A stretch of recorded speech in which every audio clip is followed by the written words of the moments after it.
दोस्तों, क्या आप जानते हैं कि स्टेट एग्जीक्यूटिव और स्टेट लेजिस्लेचर जो है हमारे कॉन्स्टिट्यूशन में किस तरीके से काम करती है। और क्या आप जानते हैं कि इसमें कौन कौन से एलिमेंट्स होते हैं। तो अगर आप दोस्तों आप जानना चाहते हैं कि स्टेट लेजिस्लेचर और स्टेट एग्जीक्यूटिव जो है किस तरीके से वर्क करती है, क्या क्या एलिमेंट होते हैं, तो इस वीडियो को लास्ट तक देखिए और बने रहिए हमारे साथ। मेरा नाम है यतेंद्र सिंह। और उससे पहले कि स्टेट एग्जीक्यूटिव वीडियो में स्टार्ट करें, इस समय बता देना चाहता हूं आपको कि स्टेट एग्जीक्यूटिव से पहले जो है हमने यूनियन एग्जीक्यूटिव और यूनियन लेजिस्लेचर के बारे में एक वीडियो बना रखी है, जिसमें जो है हमने बताया कि यूनियन एग्जीक्यूटिव के कौन कौन से एलिमेंट्स होते हैं और किस तरीके से वो वर्क करते हैं। तो उसका लिंक मैं डिस्क्रिप्शन में डाल दूंगा और वहां पर जाकर आप उस वीडियो को देख सकते हैं। और यूनियन एग्जीक्यूटिव और यूनियन लेजिस्लेचर से रिलेटेड जो भी जानकारी है वो आप वहां से प्राप्त कर सकते हैं। तो दोस्तों आज हम, अगर आप जानना चाहते हैं कि स्टेट एग्जीक्यूटिव किस तरीके से वर्क करती है, तो वीडियो को पूरा एंड तक देखें और लास्ट तक देखें। एंड मेक श्योर चैनल को सब्सक्राइब कर लें दी ओशियन ऑफ एजुकेशन के, जिससे आने वाले वीडियोस में और पिछले वीडियोस, आने वाले वीडियोस जो हैं कोई आपसे मिस ना हो। हम आपके लिए और इससे अच्छे नॉलेजेबल और वीडियोस और इंटरेस्टिंग वीडियोस और पॉलिटी और कॉन्स्टिट्यूशन से रिलेटेड जो है और भी वीडियोस लाते रहेंगे। तो मेक श्योर चैनल को सब्सक्राइब कर लें जिससे कि कोई भी वीडियो आपसे मिस ना हो। तो दोस्तों आज हम बात करेंगे स्टेट एग्जीक्यूटिव और स्टेट लेजिस्लेचर के बारे में। जिस तरीके से दोस्तों यूनियन में जो है यूनियन एग्जीक्यूटिव और यूनियन लेजिस्लेचर जो है हमारे कॉन्स्टिट्यूशन में जो है पार्ट 4 एंड आर्टिकल 52 से आर्टिकल 151 में है, मानवीय निहित है। उसी तरीके से दोस्तों जो है स्टेट एग्जीक्यूटिव और स्टेट लेजिस्लेचर जो है हमारे पार्ट 4 एंड आर्टिकल 152 से लेकर आर्टिकल 237 में है। तो जिस तरीके से जो है दोस्तों से यूनियन लेवल पर जो है जिस तरीके से यूनियन लेजिस्लेचर के 3 पार्ट होते थे, लोकसभा, राज्यसभा और प्रेसिडेंट लोकसभा राज्यसभा 3 एलिमेंट्स होते थे। उसी तरीके से दोस्तों स्टेट लेजिस्लेचर के केस में और स्टेट एग्जीक्यूटिव के केस में भी 3 पार्ट्स होते हैं, 3 एलिमेंट्स होते हैं, बेसिक 3 मेजर एलिमेंट्स होते हैं, जिसमें पहला गवर्नर, दूसरा लेजिस्लेटिव असेंबली और तीसरा लेजिस्लेटिव काउंसिल। दोस्तों हमारे लेजिस्लेटिव काउंसिल हमारे कंट्री में जो है जितने भी स्टेट हैं उनमें मैक्सिमम अगर बात की जाए तो मैक्सिमम ये 2 ही एलिमेंट होते हैं कि गवर्नर और लेजिस्लेटिव असेंबली। मैक्सिमम 2 ही एलिमेंट्स होते हैं, governor and legislative assembly. Third जो है लेजिस्लेटिव काउंसिल उन स्टेट्स में पाया जाता है, लेजिस्लेटिव काउंसिल लेजिस्लेटिव असेंबली के साथ उन स्टेट में पाई जाती है जिसमें जो है बाइकैमरल पॉलिसी को जो है अडॉप्ट कर रखा है जिन स्टेट्स ने। तो बेसिकली ये 2 ही होते हैं। यूनियन के केस में 3 होते हैं, कंपलसरी है कि राज्यसभा, लोकसभा और प्रेसिडेंट। तो स्टेट लेजिस्लेचर के केस में जो है जिस तरीके से यूनियन में उस तरीके से स्टेट में जो है ये 2 एलिमेंट्स होते हैं मेजर। और बाकी अगर जिस स्टेट में अगर बाइकैमरल फॉलो कर रखा है तो उस स्टेट में लेजिस्लेटिव काउंसिल भी होती है। तो दोस्तों आज हम बात करेंगे गवर्नर के बारे में। जिस तरीके से हमने यूनियन में प्रेसिडेंट की क्वालिफिकेशन, उसके टेंचर और उसके टेंचर के बारे में, उसकी पावर्स के बारे में बात की थी, तो उसी तरीके से दोस्तों आज हम गवर्नर के बारे में बात करेंगे। गवर्नर जो है एग्जीक्यूटिव, जिस तरीके से प्रेसिडेंट वहां पर यूनियन में एग्जीक्यूटिव हेड होता था यूनियन का, जिस तरीके से प्रेसिडेंट एग्जीक्यूटिव हेड होता था यूनियन का, उसी तरीके से गवर्नर जो है एग्जीक्यूटिव हेड होता है स्टेट का। गवर्नर जो है एग्जीक्यूटिव हेड होता है स्टेट का। स्टेट में जो भी बिजनेस वगैरह होगा, जो भी एग्जीक्यूटिव एक्शंस होंगे, स्टेट का गवर्नर एग्जीक्यूटिव हेड होता है स्टेट का। तो स्टेट के जितने भी एग्जीक्यूटिव एक्शंस होते हैं वो सारे जो है गवर्नर के नाम और उसकी ऑफिस के सील के नाम पर होते हैं। ठीक है। और दोस्तों हर एक स्टेट का अपना एक गवर्नर होता है। Each state has a governor but president में अपॉइंट सेम गवर्नर फॉर 2 और मोर स्टेट। मींस हर एक स्टेट का अपना एक गवर्नर होता है, लेकिन अगर प्रेसिडेंट चाहे तो एक ही गवर्नर को, सेम गवर्नर को 2 और मोर स्टेट्स के लिए भी अपॉइंट कर सकते हैं। ठीक है। तो दोस्तों दूसरा चीज है कि जिस तरीके से प्रेसिडेंट जो है इलेक्ट होता है हमारी कंट्री में, गवर्नर हमारी कंट्री में इलेक्ट नहीं होता, governor is appointed by president. Governor जो है प्रेसिडेंट के द्वारा अपॉइंट किया होता है and hold office during his pleasure. जब तक प्रेसिडेंट चाहे तब तक वो अपनी पोस्ट पर रह सकते हैं। एंड गवर्नर जो है governor is not elected but appointed by president. Okay, तो एक व्यक्ति गवर्नर की पोस्ट के लिए, कोई भी व्यक्ति गवर्नर की पोस्ट के लिए कब एलिजिबल होगा, गवर्नर की क्या क्वालिफिकेशन होती है, तो चार main basically four main qualifications, four main points जो है रिक्वायर होते हैं to fulfil the post of the governor. कि जो भी व्यक्ति गवर्नर के लिए पोस्ट के लिए एलिजिबल तभी होगा जब must be a citizen of India. First, must be a citizen of India. Second point, must be 35 year of age, कि उस व्यक्ति ने जो है कम से कम 35 ईयर ऑफ एज की कंप्लीट कर रखी है, 35 year of age, and must be a citizen of India and does not hold any profitable post under any government. किसी भी गवर्नमेंट के अंडर, चाहे वो स्टेट गवर्नमेंट हो या फिर यूनियन गवर्नमेंट हो, किसी भी गवर्नमेंट के अंदर कोई भी प्रॉफिटेबल पोस्ट उसने होल्ड करके नहीं रखी हो। And not be A member of parliament and state legislature. Governor is a part of state legislator but governor is not be A member of parliament and state legislature. Governor जो है ना ही parliament का member होना चाहिए, ना ही state legislature का member होना चाहिए। तो ये बेसिकली ये फोर क्वालिफिकेशंस होती हैं गवर्नर के लिए, ठीक है। एंड गवर्नर जो एग्जीक्यूटिव हेड होते हैं स्टेट के, और एक ही गवर्नर को प्रेसिडेंट चाहे तो 2 और मोर स्टेट के लिए अपॉइंट कर सकते हैं। अब दोस्तों अगर हम गवर्नर की टेंचर की बात करें, तो जैसा कि मैं कह ही चुका था कि गवर्नर के अगर टेंचर की बात करें तो गवर्नर जो है does not elect but he appoint by president of India. तो गवर्नर का टेंचर जो है बेसिकली 5 इयर्स का होता है, 5 इयर्स का होता है, लेकिन अगर प्रेसिडेंट चाहे तो उससे पहले भी उन्हें रिमूव कर सकते हैं।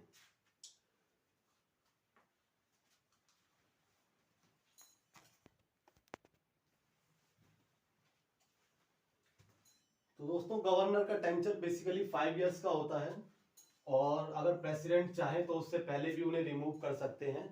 और सेकंड थिंग, गवर्नर अपना अगर रेजिग्नेशन लेटर देना चाहे, रिजाइन करना चाहे, तो गवर्नर जो है अपना रेजिग्नेशन लेटर जो है प्रेसिडेंट को दे सकते हैं।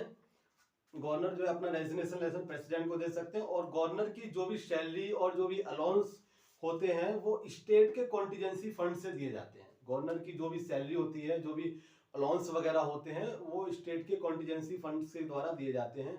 तो ये तो थी गवर्नर को किस तरीके से हम गवर्नर के बारे में क्या पॉइंट्स एंड किस तरीके से इलेक्ट कर सकते हैं, गवर्नर का क्या टेंचर है। एंड अब हम गवर्नर के, जिस तरीके से हमने यूनियन में जो है पावर ऑफ प्रेसिडेंट्स के बारे में बात की थी, वो पावर ऑफ प्रेसिडेंट के पावर्स के रिलेटेड जो हमने एक सेपरेट वीडियो बना रखा है, जिसका लिंक भी मैं डिस्क्रिप्शन में डाल दूंगा, वहां पर जाके उसे चेक कर सकते हैं, देख सकते हैं। तो जिस तरीके से यूनियन पे जो है प्रेसिडेंट के पास कुछ पावर होती है यूनियन लेवल पे, उसी तरीके से स्टेट लेवल पर भी गवर्नर के पास कुछ पावर्स होती हैं। तो हम डिस्कस करेंगे कि गवर्नर के पास बेसिकली क्या पावर्स होती हैं, ठीक है। तो पॉइंट टू पॉइंट हम डिस्कस करेंगे गवर्नर के पावर्स के बारे में।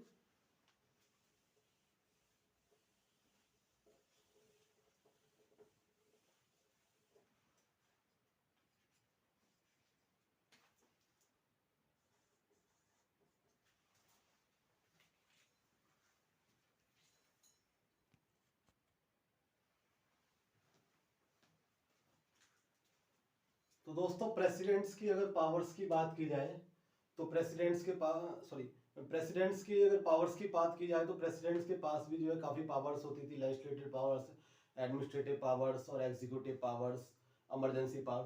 तो प्रेसिडेंट्स के पास यूनियन में ये सारी पावर्स होती थी। उसी तरीके से जो स्टेट में जो है गवर्नर की बात की जाए तो गवर्नर के पास की भी जो है सेम पैटर्न में जो है कुछ पावर्स होती हैं। जैसे गवर्नर के पास, governor is executive head of the state. Governor, जैसा कि आप जानते हैं, गवर्नर जो है, जैसे जानते हैं और मैंने बताया आपको, गवर्नर जो है एग्जीक्यूटिव हेड होता है स्टेट का। तो गवर्नर के पास जो है एग्जीक्यूटिव पावर्स होती हैं और लेजिस्लेटिव पावर्स होते हैं गवर्नर के पास, जुडिशियल पावर्स हैं, इमरजेंसी पावर्स हैं और फाइनेंशियल पावर्स हैं। तो एक एक पावर्स के जो गवर्नर के पावर्स के बारे में जो है हम वन बाय वन डिस्कस करेंगे। तो सबसे पहले हम गवर्नर के एग्जीक्यूटिव पावर्स के बारे में देखेंगे। तो गवर्नर की एग्जीक्यूटिव पावर्स जो है हमारे कॉन्स्टिट्यूशन के आर्टिकल 171 के क्लॉज 5 में दी गई हैं। गवर्नर की से रिलेटेड एग्जीक्यूटिव पावर जो है हमारे कॉन्स्टिट्यूशन में आर्टिकल 171 के क्लॉज 5 में दी गई हैं। तो जितनी भी एग्जीक्यूटिव ऑर्डर्स होते हैं, गवर्नर जो एग्जीक्यूटिव हेड होता है स्टेट का, तो स्टेट के जितने भी ऑर्डर्स होते हैं, जितने भी बिजनेस से रिलेटेड ऑर्डर्स होते हैं या किसी भी मामले में से रिलेटेड अगर स्टेट में कोई भी ऑर्डर्स हैं, वो गवर्नर के नाम पर ही पास होंगे, गवर्नर के नाम पर और उसकी ऑफिस के सील पर ही पास होंगे।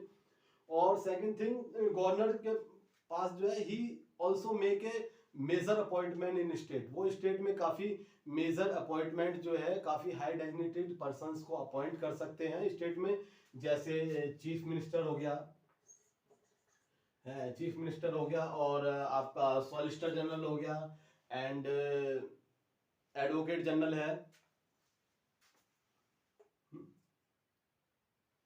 जैसे चीफ।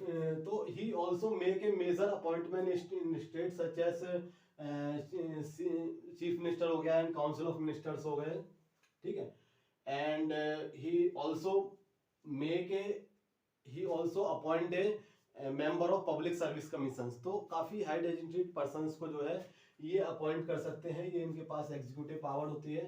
थर्ड की ये गवर्नर जो है nominate 1 member from Anglo Indian community. Governor जो है लेजिस्लेटिव असेंबली में एक मेंबर जो है एंग्लो इंडियन कम्युनिटी से अपॉइंट कर सकते हैं। फोर्थ है कि गवर्नर जो है अपॉइंट जिन स्टेट्स में जो है बाई कैमरल स्टेट लेजिस्लेचर को फॉलो कर रखा है, जिन स्टेट्स ने बाई कैमरल स्टेट लेजिस्लेचर को फॉलो कर रखा है कि जिसमें उन स्टेट्स में दोनों होंगी कि लेजिस्लेटिव असेंबली भी होगी और लेजिस्लेटिव काउंसिल भी होगी, तो उन स्टेट्स में जो है गवर्नर के पास पावर होती है। He also appoint few member to legislative council. वो कुछ मेंबर जो है लेजिस्लेटिव काउंसिल में भी अपॉइंट कर सकते हैं from the field of art, literature, science, कि जिस फील्ड से के एक्स्ट्रा ऑर्डिनरी उसने परफॉर्मेंस दी है उस फील्ड से। तो अगर प्रेसिडेंट्स को लगता है तो वो प्रेसिडेंट को जो है आर्ट फील्ड और साइंस के फील्ड से जो है लेजिस्लेटिव काउंसिल में फ्यू मेंबर्स को अपॉइंट कर सकते हैं। तो ये कुछ एग्जीक्यूटिव पावर्स होती हैं प्रेसिडेंट्स की। अब हम प्रेसिडेंट्स की लेजिस्लेटिव पावर्स के बारे में बात करते हैं। जिस तरीके से जो है अब हम गवर्नर के लेजिस्लेटिव पावर्स के बारे में बात करते हैं। जिस तरीके से प्रेसिडेंट जो है यूनियन में प्रेसिडेंट के पार्ट होता था यूनियन लेजिस्लेचर का, उसी तरीके से आप देख रहे हैं कि governor is also a part of state legislature and state executive. तो उसी तरीके से जो है गवर्नर के पास जो स्टेट लेजिस्लेचर की कुछ पावर्स हैं कि he has right to address someone and propagating and dissolving the state legislature।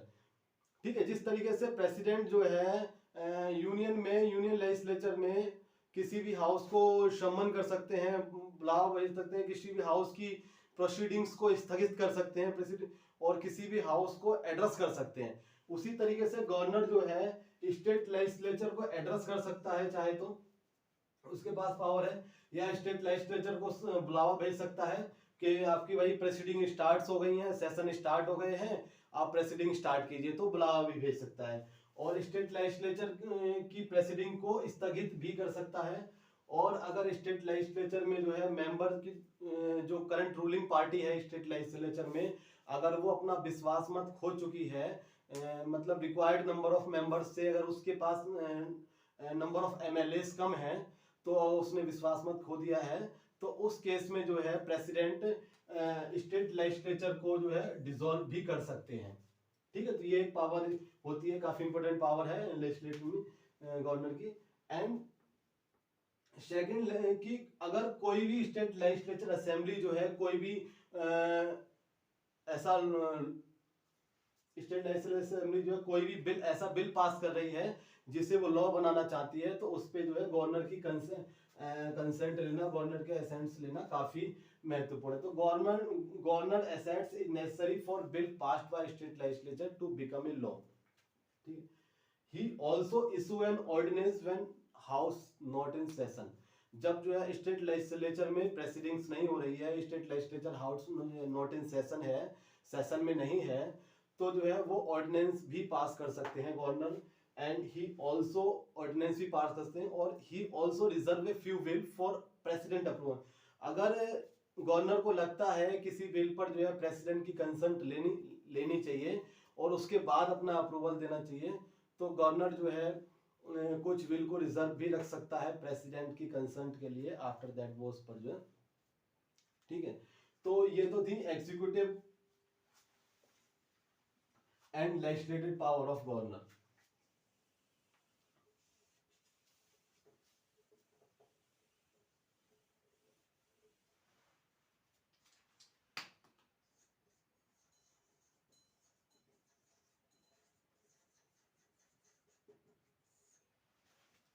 तो अब हम गवर्नर की जुडिशियल पावर्स के बारे में डिस्कस करेंगे कि जिस तरीके से प्रेसिडेंट जो है स्टेट यूनियन लेवल पर किसी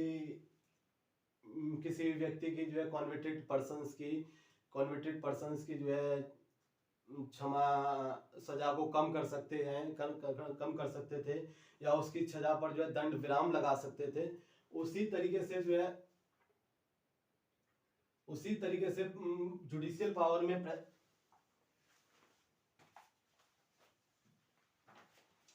उसी तरीके से गवर्नर भी जो है जुडिशियल पावर में under article 161 of our Indian constitution, हमारे article 161 of our Indian constitution के अकॉर्डिंग जो है गवर्नर के पास भी कुछ जुडिशियल पावर्स होती हैं।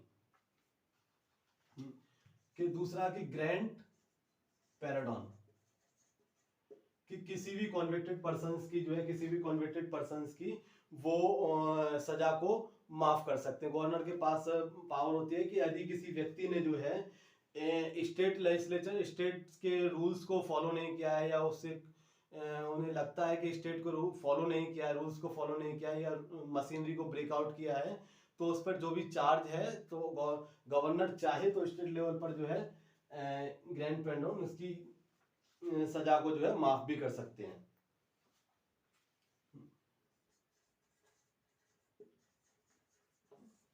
रिप्राइव, उसकी सजा पर जो है दंड विराम लगा सकते हैं, सजा को कम कर सकते हैं, रेस्पाइट्स।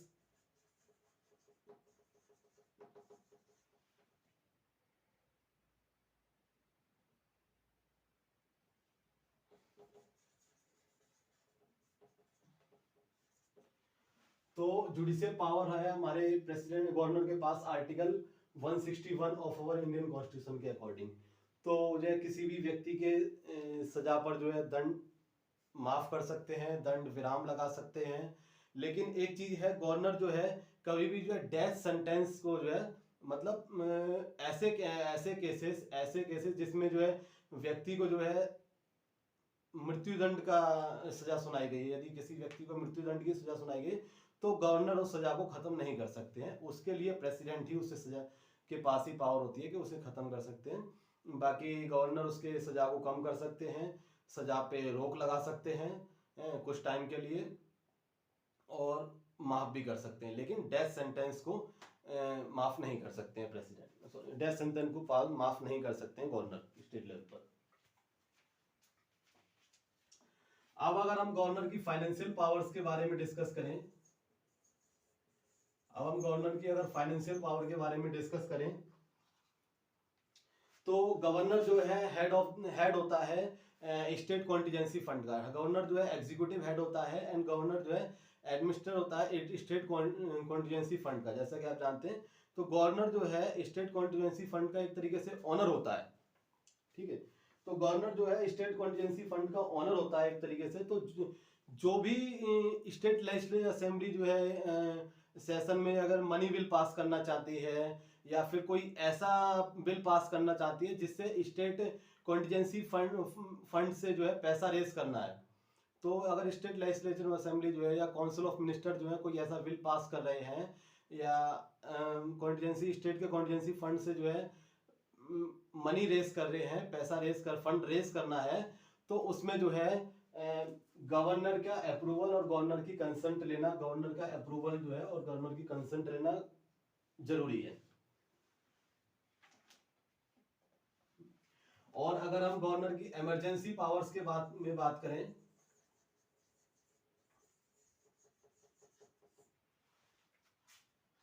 गवर्नर की अगर हम इमरजेंसी पावर्स के बारे में बात करें तो जैसे अगर प्रेसिडेंट की बात करें तो प्रेसिडेंट जो है हमारे कंट्री में 3 प्रकार की इमरजेंसीज लगा सकते हैं according to article 352, article 356 and article 360 of our Indian constitution के national emergency and state presidential rule and third one is financial emergency.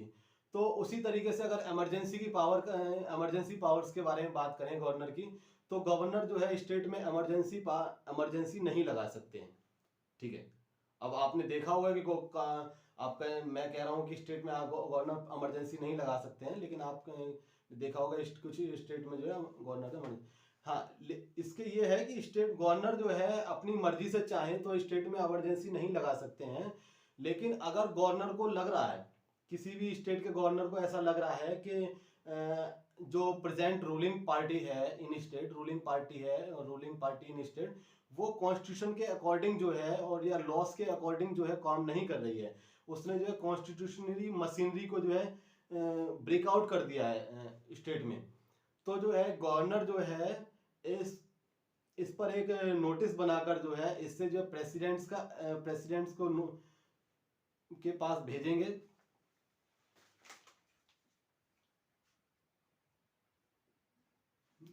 तो गवर्नर जो है इस चीज की एक रिपोर्ट बनाकर जो है, अगर गवर्नर को लगता है कि उसने स्टेट रूलिंग पार्टी जो है, प्रेजेंट रूलिंग पार्टी जो है कॉन्स्टिट्यूशनल मशीनरी को फॉलो नहीं कर रही है स्टेट में, तो गवर्नर एक रिपोर्ट बनाकर जो है प्रेसिडेंट को भेजेंगे और प्रेसिडेंट से कंसल्ट करेंगे।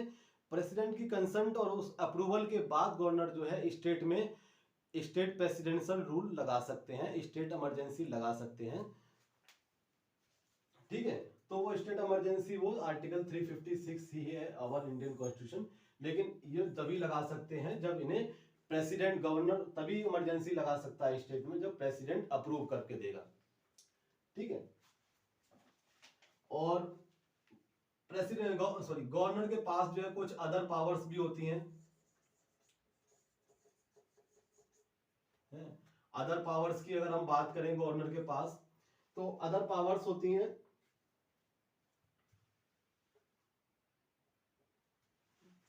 गवर्नर के पास। अदर पावर्स की बात करें तो गवर्नर जो है also appoint a member of public service commission. Governor जो है पब्लिक सर्विस कमीशन के मेंबर्स को अपॉइंट कर सकता है। स्टेट पब्लिक सर्विस कमीशन होते हैं जिसमें अपने हर एक स्टेट का पब्लिक सर्विस कमीशन होता है, तो गवर्नर जो है स्टेट पब्लिक सर्विस कमीशन के मेंबर्स को अपॉइंट कर सकता है। बट इसमें स्टेट पब्लिक सर्विस कमीशन के मेंबर्स को गवर्नर अपॉइंट तो कर सकता है, लेकिन उन्हें रिमूव नहीं कर सकता। ये काफी इंपॉर्टेंट है, ये काफी इंपॉर्टेंट कि स्टेट पब्लिक सर्विस कमीशन के मेंबर्स को गवर्नर अपॉइंट कर सकता है बट रिमूव नहीं कर सकता। ठीक है, और सेकंड अदर पावर्स है कि गवर्नर जो है स्टेट जुडिफिक्शन में जो भी यूनिवर्सिटीज पढ़ रही हैं, तो governor also act as a vice chancellor of state university. Governor जो है वाइस चांसलर भी रह सकता है और वाइस चांसलर को अपॉइंट भी कर सकता है किसी स्टेट यूनिवर्सिटी में। ठीक है, और सेकंड गवर्नर जो है पब्लिक सर्विस कमीशन के मेंबर्स को अपॉइंट कर सकता है बट रिमूव नहीं कर सकता।